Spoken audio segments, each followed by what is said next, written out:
Join me for the pledge. That allegiance to the flag of the United States of America and to the republic for which it stands, one nation under God, indivisible, with liberty and justice for all.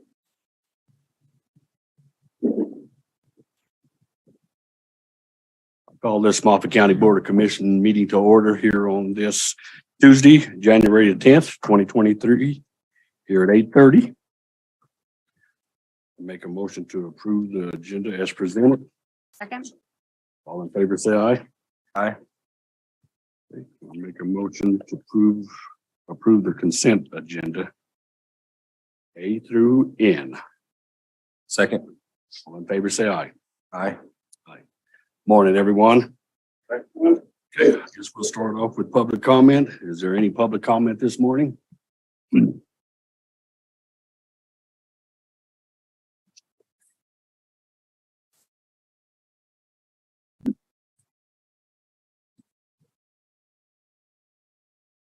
One more time, any public comment this morning? Okay, is there any general discussion from the board here? Congratulations on your second term. Thank you. I would move that we would now appoint Tony as chairman for the remainder of 2023. I guess I'll second that. Now that we got you here, we're going to kick you out. Okay, all in favor, say aye. Aye. Aye. And then I would make a motion to appoint Melody as the vice chair starting at the next meeting for the remainder of the year. Second. Hey, all in favor, say aye. Aye. Okay, moving right along. Let's go ahead and go to our Board of County Commissioners announced Community Volunteer Board seat appointments.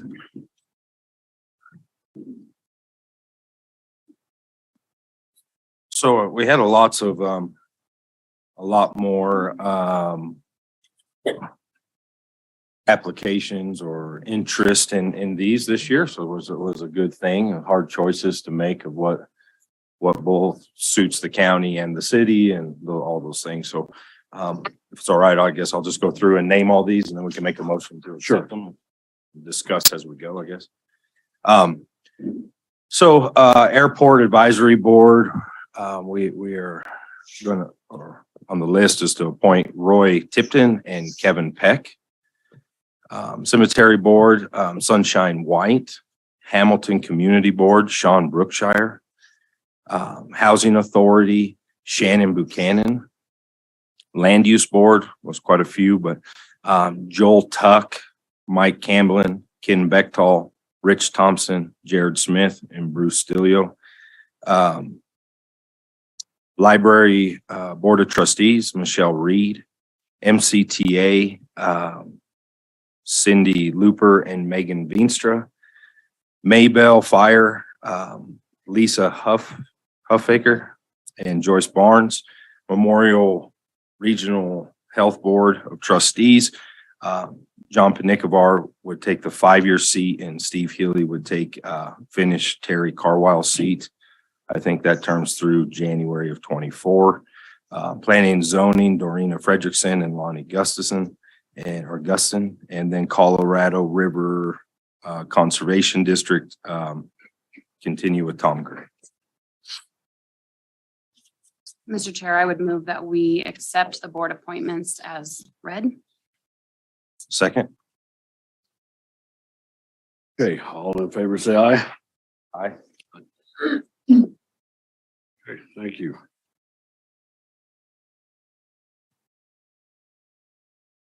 Okay, moving right along. Staff reports, Office of Development Services, Roy Tipton. New courthouse project monthly progress report.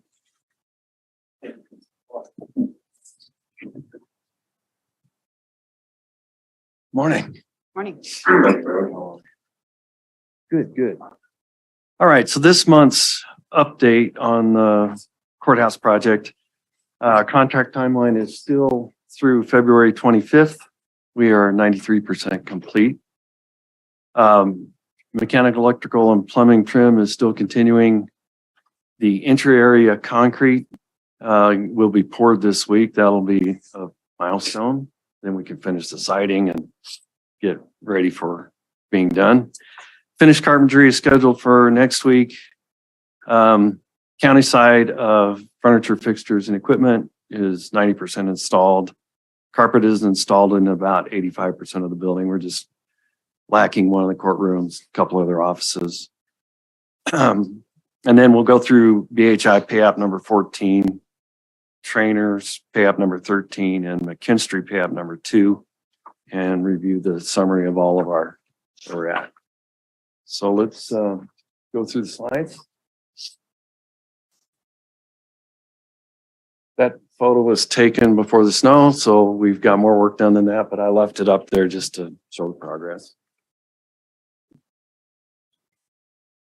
So that's inside the storefront doors going in on the front entry.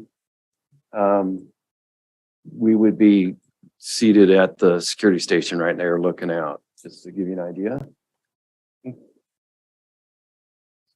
Just another view of that area. And that's the last of the major construction right there.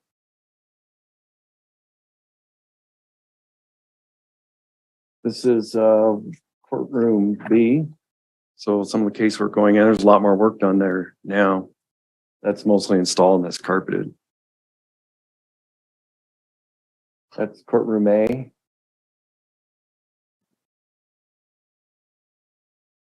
That's the jury assembly room. And that's just showing some of the features in there. That's the employee break area. That's the acoustical panels in the ceiling. Just one of the corridors in there, just showing carpet and baseboard in.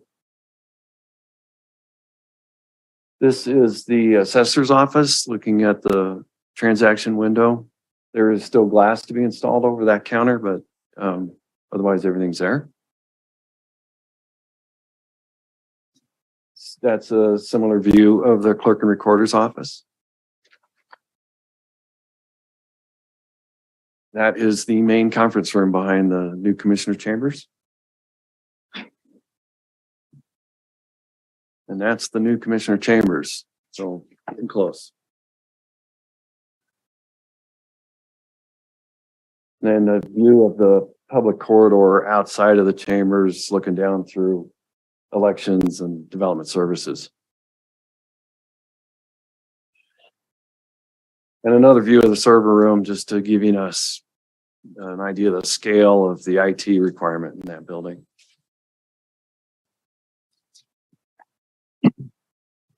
So we have pay app number 14 to BHI in the amount of $1,188,770.15. Yeah, we could do it individually, yes. And do you have any questions on that one? No, that one is all reviewed and signed off. That one's good to go. Perfect. Mr. Chair, I would move to approve BHI pay application number 14 in the amount of $1,188,770.15. Second. Okay, all in favor, say aye. Aye. Aye. Next up is the pay app number 13 for Trainer HL in the amount of $27,625.23.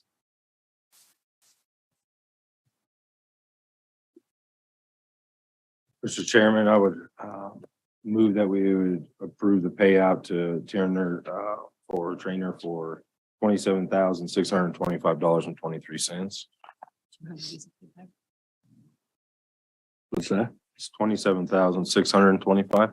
Yeah. Yep, 625.23. So on your sheet with all the totals, that's transposed. Okay, So you can make a note. we'll fix it. I will second that. Oh, I see what you did. what I was looking at.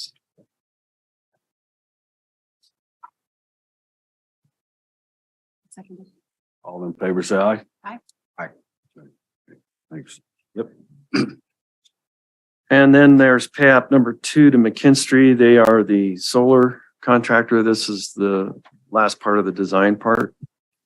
And it's in the amount of, which is why I transposed that, $29,265.60.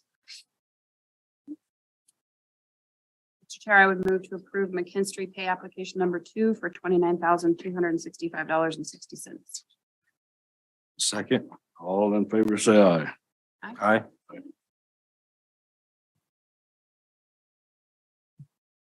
So this is the total summary of where we are. All the contracts and obligations so far.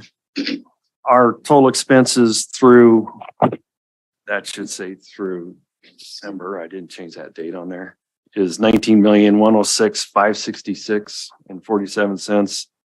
Our total contracts are 21,690,915.96.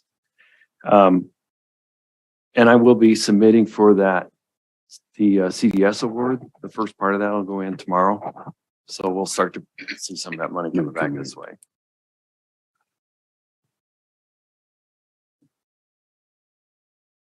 And that is the 4-week look ahead and schedule.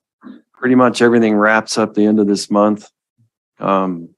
We still have our issues with our network equipment. So next time I see you, we'll try to nail down move dates and start communicating that.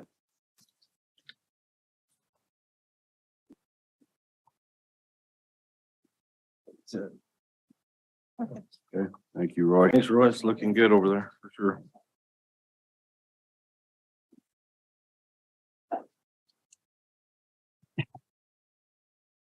All right, moving right along. We have the Memorial Regional Health, Jennifer Riley. What about the resolution 2023-08? Okay, Yes, ma'am. maybe can Peter join us too? Yes.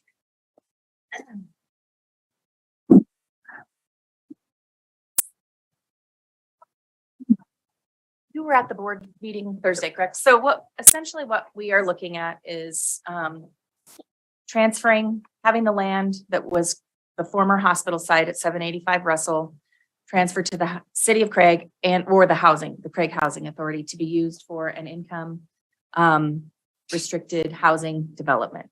Is that what you call it? Income restricted? Affordable housing. Does have a restriction, yeah. It's not Section 8 housing, it's not low-income housing, it's affordable housing. When we demolished the hospital, we didn't know what we were going to do with the land. The Board of Trustees last year, as part of our goals, wanted to be part of a housing project. So we've been working closely with the city in their development and discovery process on how to bring an affordable housing project to the community. They have been seeking a tremendous amount of grant funding that will help pay for and support the underground, the horizontal infrastructure cost to help defray some of the building costs for a developer and make this site a more attractive site to build on. Because it doesn't pencil out, it doesn't cash flow if the developer has to put in all of the infrastructure. The city was looking at our parcel and another parcel, but decided to prioritize the 785 property because of access to utilities. Utilities are already available in 3 sides. It's a much more almost shovel-ready project. The city approached the board and asked if the board would be willing to basically give over this land to the city to further make this an attractive project instead of trying to sell it at a market value.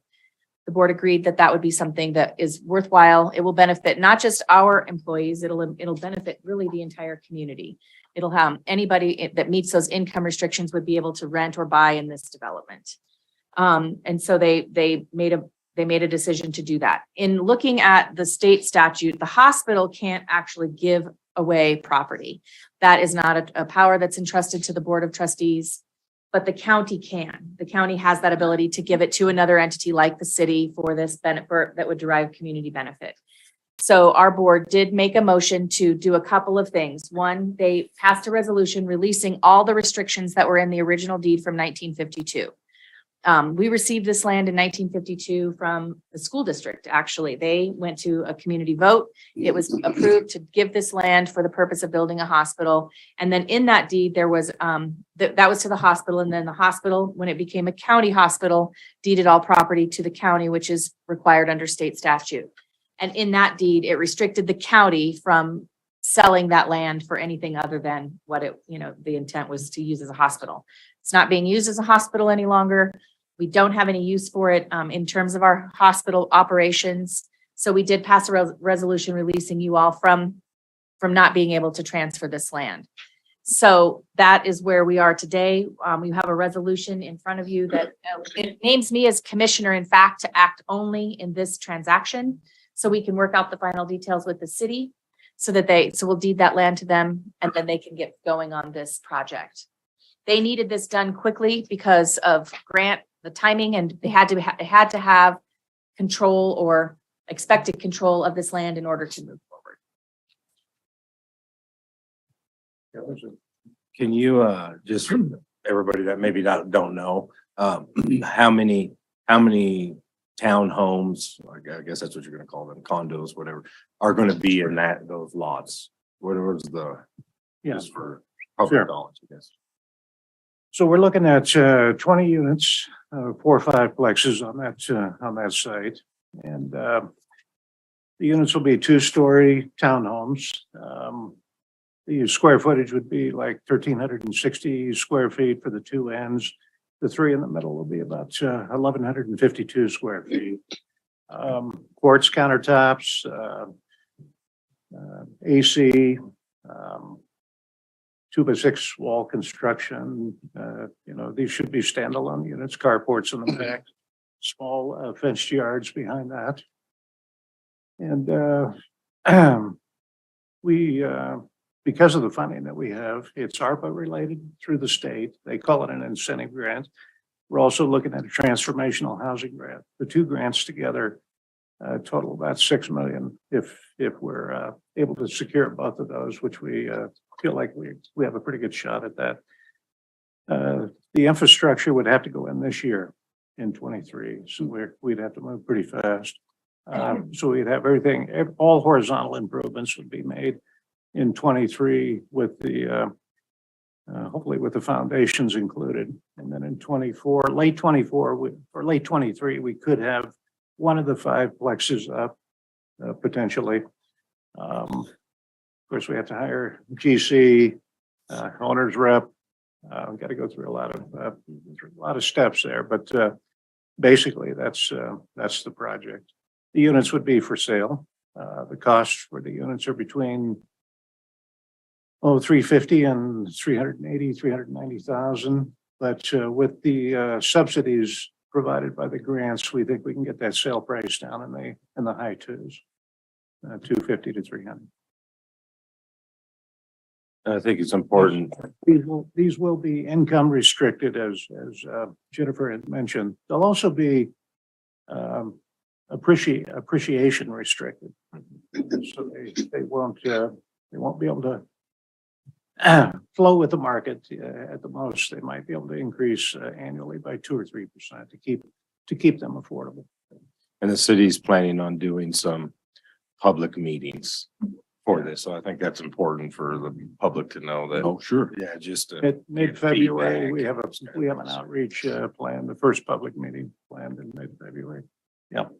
Well, and I think it's important to distinguish too between affordable housing and Section 8 housing. This is, these are for when looking at our workforce at the hospital, that includes about 2/3 of our employees. So it's workforce housing. It's not the high end earners. It's not the high dollar earners. It's the average wage earner. So that's important to understand.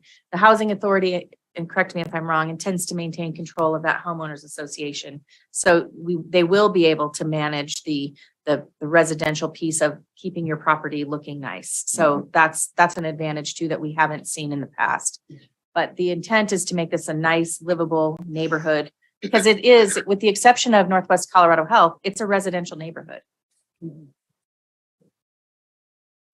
And this really meets our goal of wanting, housing is a big need in our community, both leasing rental units and market units. So it does move us in the direction we're trying to go in a pretty quick time frame. You guys need any more? On it? Okay, you good? Good. That's probably it all. Mr. Chairman, I would make a motion that we approve resolution 2023-08. Second. All in favor? Aye.